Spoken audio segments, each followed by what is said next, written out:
สวัสดีครับพี่น้องที่เคารพครับมื้อในวันที่13มีนาคม2569พ่อใหญ่ซ้ออีสานศิลป์ก็สิมาเชิญให้พ่อแม่พี่น้องไปเบิ่งหมอลำไปม่วนไปยินนำกันเนาะครับเนาะลำนำด้วยพยากรณ์พี่น้องอยู่บ้านนากะสุกได้แล้วแต่ความพอใจกะสุกได้คันใจซื่น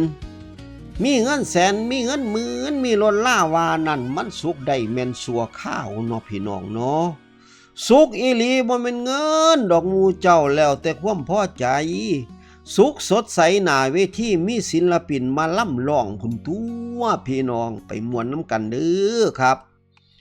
เริ่มต้นด้วยคณะคำผลรวมมิตรเด้อพี่น้องเด้ออยู่วัดทาหินโง่มตำบลทาหินโง่มอำเภอเมืองไสยภูมิครับพี่น้องรัตนศิลป์อินตาไทยราชครับสีแสดงอยู่ที่บ้านดอนเงินเด้อพี่น้องเด้อตำบลแสแลอำเภอกุมภาวะปีจังหวัดอุดรธานีระเบียบวัฒนศิลป์ครับสีแสดงอยู่ที่บ้านโศกตำบลบ้านโศกอำเภอขวัญสวรรค์จังหวัดไสยภูมิFCของตาวหยองกับฟ้าวไปให้กำลังใจปู่ศาสตร์กันตะเว้นเด้อพี่น้องเด้ออีสานนครศรีครับสีแสดงอยู่ที่วัดลาดวาลีเด้อพี่น้องเด้อบ้านโคกลามตำบลโคกลามอำเภอจัตุรพักษ์พิมานจังหวัด101ครับพี่น้องส่วนสั้นเราบันเทิงศิลป์ครับจักรพันธ์ลำเพิ่นหัวหน้าทีมงานสิพากันไปแสดงอยู่ที่บ้านกลางเด้อพี่น้องเด้อตำบลปากตมอำเภอเชียงคานจังหวัดเลยครับหมอลำเสียงสะกิดใจครับท็อปธนาไส้เมื่อแรงนี่ทำการแสดงอยู่ที่บ้านหัวหน้าเด้อพี่น้องเด้อตำบลจระเข้อำเภอหนองเลือจังหวัดขอนแก่นครับหมอลำเสียงแก้วแต้วสุกัญญาสีแสดงอยู่ที่บ้านหน้าบอนตำบลหน้าบอนอำเภอคำม่วงจังหวัดกาฬสินธุ์เด้อครับพี่น้อง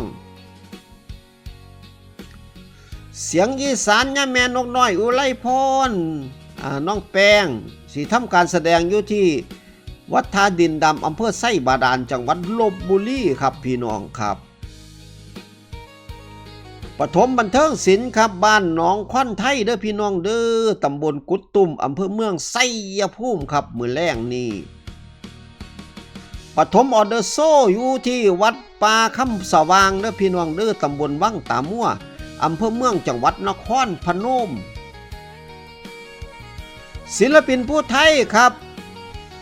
สีทำการแสดงอยู่ที่วัดโน้นหวายเด้อพี่น้องดื้อทำนองกาเตียนก่อนม้วนแน่นอนครับอยู่ที่ตำบลโน้นหวายอำเภอหนองงัวซ้อจังหวัดอุดรธานีครับเสียงวิหกนกพงศกรครับสีทำการแสดงอยู่ที่บ้านดอนสะแบงตำบลหน้ากวงอำเภอเมืองจังหวัดอุดรธานีครับสาวน้อยเพชรบันแพงครับอยู่ที่วัดสันตยาวาสบ้านกำเนิดเพชรตำบลเมืองอำเภอเมืองเลยจังหวัดเลยเด้อพี่น้องเด้อสาวน้อยลำเพิ่นโซ่ครับนำโดยบอสโจเง่าลูกยีกับไปได้พี่น้องเด้อสิแสดงอยู่ที่วัดเมืองเดช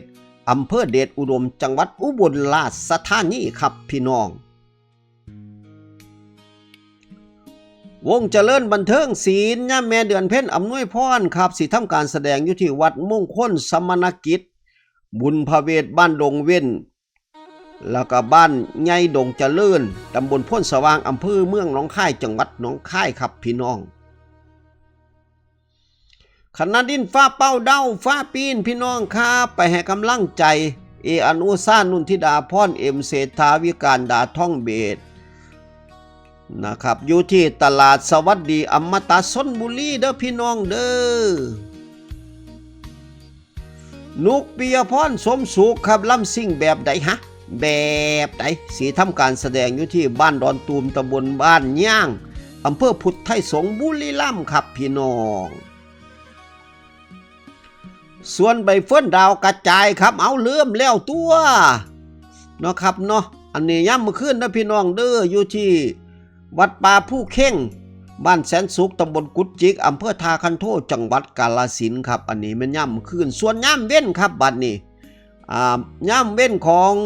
ใบเฟิร์นดาวกระจายและพี่น้องเด้อสิแสดงอยู่ที่บ้าน หนองบัวเงินตำบลบางทุ่ยอำเภอน้ำพองจังหวัดขอนแก่นเริ่มแล้วครับนี่ 12 นาฬิกาถึง 17 นาฬิกาฟ้าวๆเด้อพี่น้องเด้อแล้วก็ปิดท้ายด้วยคอนเสิร์ตร่วมสมัยใหม่พัสลีครับพี่น้องสีทำการแสดงอยู่ที่ว่าการอำเภอน้ำยืน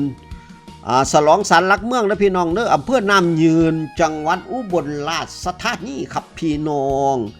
ครับสำหรับมื้อนี้พ่อใหญ่ซ้อยอีสานศิลป์ก็มามักอโลโปข่าวไว้เพียงซำนี้มาเชิญชวนพ่อแม่พี่น้องเพียงเท่านี้ก่อนเนาะครับเนาะมื้อหน้าก็ค่อยมาว่ากันใหม่สำหรับมื้อนี้ขอกล่าวคำว่าสวัสดีครับ